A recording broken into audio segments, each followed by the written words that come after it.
بيبدأ فيلمنا مع عنصرين من عناصر النار واللي بيكونوا رايحين مدينة جديدة اسمها مدينة العناصر عشان يعيشوا فيها. وبعد ما بيعدوا من الضابط اللي بيبقى واقف على البوابة بيدخلوا المدينة وبيبقوا مبهورين بكل حاجة فيها، وبيبقى عنصر المية هو الأكثر انتشار في المدينة، فعشان كده طول ما هم ماشيين بيدوا بالهم أصل المية تيجي عليهم وتطفيهم. وبعدين بيروحوا عشان يدوروا على شقة يعيشوا فيها، وأول ما بيقولوا لحد إنهم عايزين يأجروا الشقة بيقفلوا الباب في وشهم لأنهم بيخافوا منهم. وبعد تدوير كتير بيلاقي بيرن بيت قديم فبياخده هو وزوجته وبيقول لها ان هو ده البيت اللي هيعيشوا فيه، وفعلا بيظبط البيت وبيعيشوا فيه هو ومراته وبيخلفوا بنت وبيسموها امبر. وبيفضل بيرن شغال في البيت ده عشان يقدر يخليه مكان يقدروا يعيشوا فيه، وبيفتح فيه متجر كبير وبيسميه متجر النار. وبيقول لبيرن دي ان في يوم من الايام المتجر ده هيبقى بتاعها وهيبقى باسمها، وبتبقى مبسوطه بيرن جدا. وبنشوف ان بقى في عناصر نار كتير موجوده في المدينه وبيدخلوا المتجر بتاعهم. وبعدين بنشوف امبر بعد ما كبرت وبقت واقفه في المتجر مع باباها، وبنلاقي ان هي عصبيه جدا، وده لان في زباين كتير بتبقى رخمه وهي مش بتقدر تسيطر على غضبها، عشان كده الزباين بتهرب منها. وبيفضل باباها يتكلم معاها وينصحها لان هو بقى شكله تعبان جدا وعايز يطمن عليها انها تقدر تدير المكان من بعده. وبعدين بتروح امبر عشان توصل الطلبات، وبيجي الوقت اللي بيرن بيسلم لبنته امبر المتجر وبيقول لها ان بكره هتبقى واقفه لوحدها فيه. وفعلا بتصحى تاني يوم وبتكون مستعده جدا ومهديه نفسها على الاخر، وبتبتدي الزباين ان هم يدخلوا المكان. والزباين في الوقت ده بيكونوا كتير جدا لان بيبقوا عاملين عروض في اليوم ده. وبتحاول على قد ما تقدر امبر انها تسيطر على غضبها ولكن ما بتقدرش، فبتسيب المكان بسرعه وبتنزل المخزن بتاعهم تحت. واول ما بتنزل بتنفجر لدرجه انها بتدمر المكان حواليها وبتكسر مواسير الميه، وبتحاول بسرعه انها تقفل الفتحات دي ولكن بتكتشف ان المخزن بقى كله بيغرق. وفجاه بتسمع صوت عياط، ولما بتلف وراها بتلاقي ان في عنصر من عناصر الميه وبيبقى اسمه ويد. وبتساله امبر هو بيعمل ايه هنا وازاي دخل، فبيقول لها ان هو كان بيدور على تسريب الميه في ارض النار ولكن المواسير جابته لحد هنا. وبيبدا ان هو يتحرك في المكان وبيدي مخالفات عشان هو بيبقى مفتش المدينه، وبسبب ان المواسير بتاعتهم مش مهيئه لتحمل كميه الميه دي فبتتعصب امبر عليه وبتقول له ان باباه هو اللي بنى البيت ده كله لوحده. فوقتها ويد بيقول لها انه اسف جدا لانه هيديها مخالفه تانية بسبب ان هو بنى المكان ده بدون تراخيص من مجلس المدينه، وبيقول لها ان بسبب المخالفتين دول المحل هيتقفل. فبتتعصب عليه امبر وبتقول له ان ما ينفعش حاجه زي دي تحصل، فبيروح ود بسرعه يجري منها وبتفضل امبر تجري وراه عشان تلحقه. وبتعدي من مدينه العناصر لحد ما بتلحق ود وبتعمل نار قدامه عشان ما يدخلش المكان ويقدم المخالفات بتاعته، ولكن ود بيقدر يعدي من الحاجز ده بكل سهوله. هو بيدخل يقدم المخالفات وبعد ما بيقدمها بيسمع امبر وهي عماله بتعيط ومتضايقه جدا، ولما بتشوفه بتقول له ان لو باباه عرف ان المحل ده هيتقفل ممكن يموت. ولكن ود بيقول لها ان هو مش هيقدر يعمل حاجه لان المخالفات اتبعتت خلاص، ولكن بيقول لها انه هيقدر يساعدها ويدخلها اسم المراجعات وتقدر تدافع عن القضيه بتاعتها هناك. وفعلا بياخدها وبيروح الفرن اللي كان هيبعت المخالفات على اخر لحظه، ولكن ود بيحاول يفهمه ظروف امبر. ووقتها امبر بتبقى متعصبه وبتكون عاوزه تسكته باي طريقه، ودرجه عصبيتها دي بتحرق المكان كله. وبسبب اللي حصل ده بيبعت المخالفه وبيقول لها ان كمان اسبوع المحل بتاعهم هيتقفل. وبترجع امبر للمحل وبتبقى زعلانه جدا، ولما بتنزل المخزن بتلاقي ان الميه متسربه من كل مكان،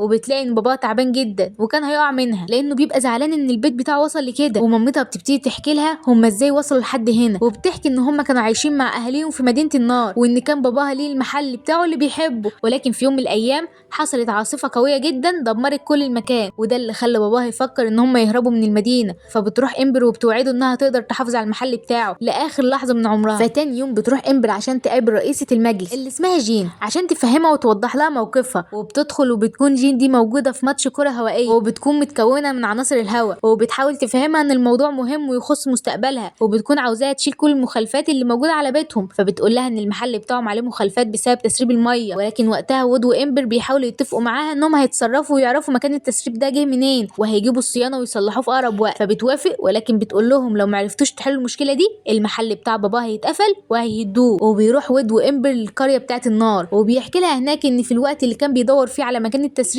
في فيضان كبير حصل وهو السبب انه ينزل في الانبوب ويوصل المتجر بتاعهم. فوقتها بتيجي الامبر فكره انها تصنع منطاد كبير وبيركبوا فيه هما الاثنين وبيبقوا ماشيين عشان يشوفوا مكان التسريب ده جه منين. ووقتها ويد بيبقى منبهر بتفكير امبر ولكن بيبعد عنها لان حرارتها بتبقى عاليه جدا، وبيبدا ان هما يتكلموا مع بعض وبيحكي لها ويد عن حياته وبيقول لها ان باباه متوفي وده شيء مأثر جدا على حياته. وبعدين بيعدوا من فوق الحديقه، فوقتها امبر بتتأثر جدا ولما بيسألها ويد عن السبب بتبتدي تحكي له وبتقول له انها في يوم من الايام وهي صغيره كان كل اهل المدينه بيروحوا الحديقه دي وبيدخلوا عشان يتفرجوا على الزهور اللي بتخرج من شجره فيستوريا وان مفيش غيرها في المدينه. ولما جه الدور عليهم عشان يدخلوا الحارس منعهم من الدخول، وبعدها حصل فيضان كبير في المكان والمكان كله غرق. وقتها هي زعلت جدا لان هي دي الفرصه الوحيده اللي كانت تنفع تشوف فيها الزهور دي. وبعد كده بيلاحظوا مكان التسريب وبينزلوا بالمنطاد وبيتصدموا لما بيلاقوا ان في فتحه في البوابه اللي بتمنع الميه توصل لقريه النار. وفجاه بتعدي سفينه وبتغرق المكان كله بالميه، وبيحاولوا يجروا بسرعه عشان يلحقوا نفسهم. وبتساعد امبر ويد في ان هي بتشده من الميه، وبيبقى هما الاتنين مرعوبين لان الميه دي راحه عند قريه النار. فبتيجي الامبر فكره انها تحدف عليه اكياس رمل عشان تديها الود ويقفل بيها الفتحه، وفعلا بينجح ان هو يسد الفتحه دي وبيمنع وصول الميه للقريه. وبيقول لها ود ان هو يحاول يتواصل مع حد من الاصلاحات عشان يجي يحل المشكله. فوقتها امبر بتشكره وبتودعه، ولما بتيجي تمشي بيقول لها ان هو عاوز يقابلها بكره عشان يخرجوا مع بعض. وقتها امبر شايفه ان ده مستحيل لانها ما بتقدرش تخرج في مدينه العناصر لوحدها، ولكن ود بيفهمها ان هو يفضل يستناها. وبيجي تاني يوم بتستأذن وقتها امبر من باباها ان هي تروح عشان تسلم الطلبات، وبعدين بتروح لود وبتقابله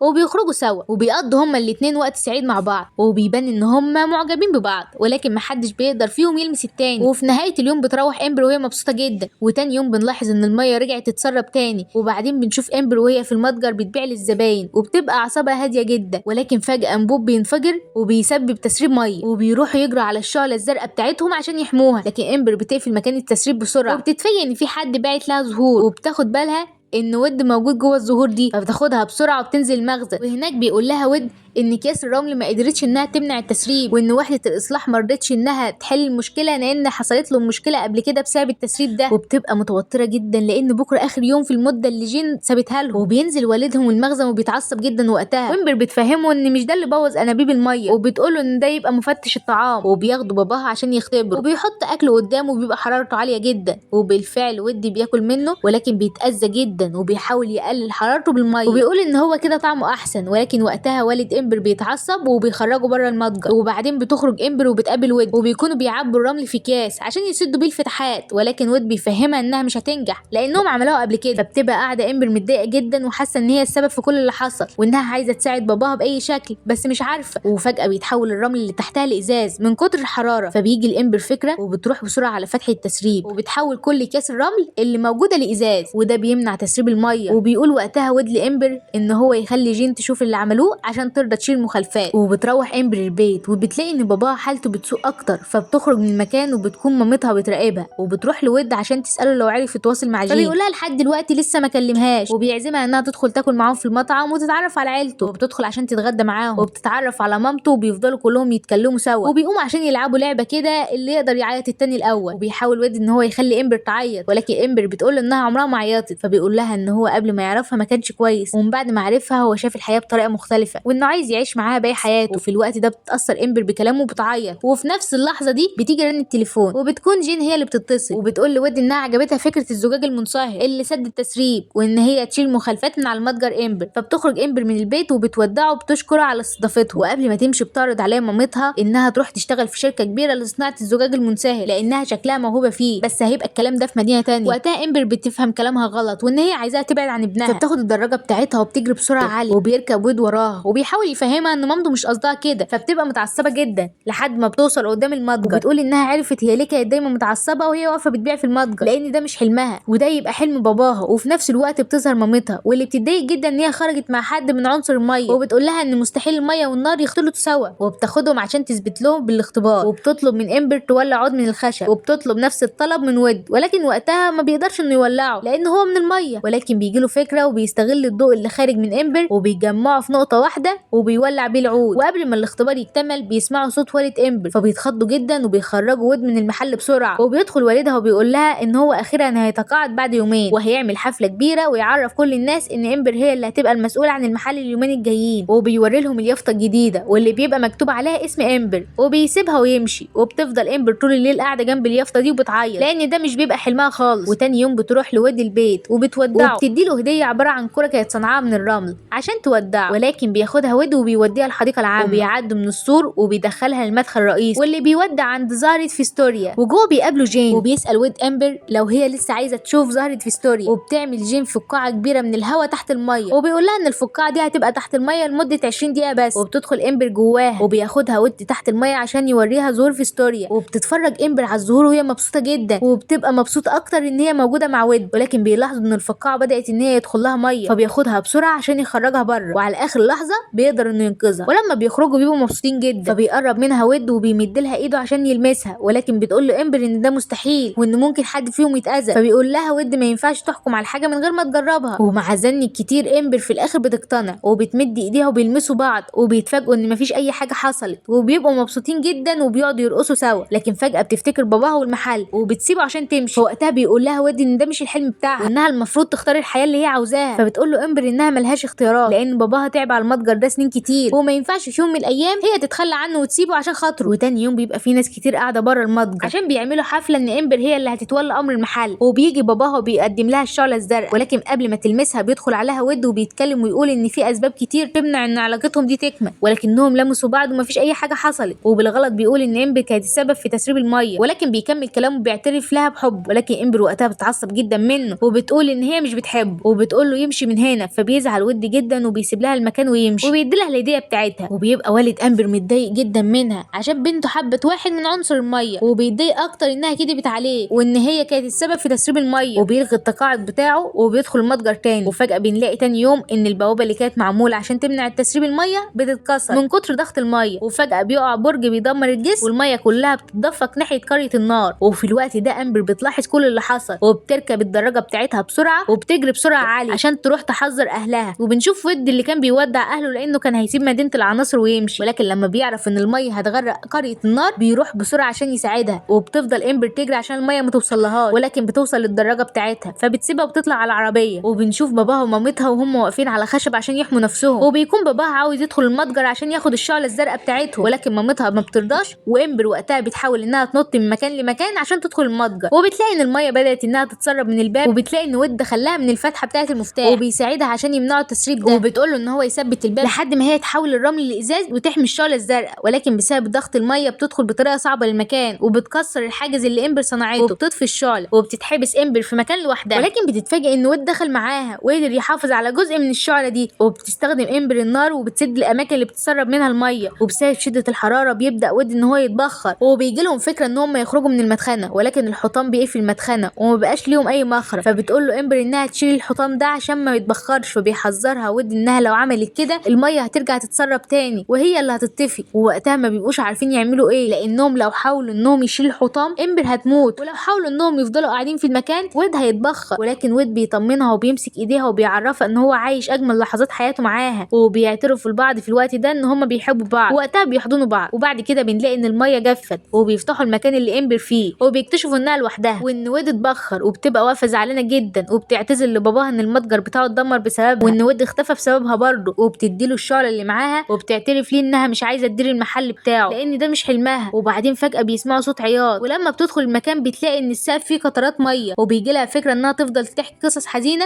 لحد ما السقف بيفضل ينزل منه ميه كتير وبتتجمع في مكان واحد، وبيظهر ود من تاني، وبتجري امبر عليه بسرعه وبتحضنه وبتفرح ان هو رجع لها تاني. وبعد ما بتعدي فتره بيرجع المحل زي ما كان، وبدل ما امبر تمسك المحل بيتقاعد والدها وبيجيب موظفين هم اللي يديروا المحل. وبتيجي امبر وبتودع باباها ومامتها لانها هتروح على مدينه تانية مع ود عشان تتدرب على الموهبه بتاعتها. وكده يبقى فيلمنا خلص. لو اول مره تشوفوني ما تنسوش تعملوني بلايك وكومنت وسبسكرايب للقناه عشان يوصلكوا كل جديد. سلام.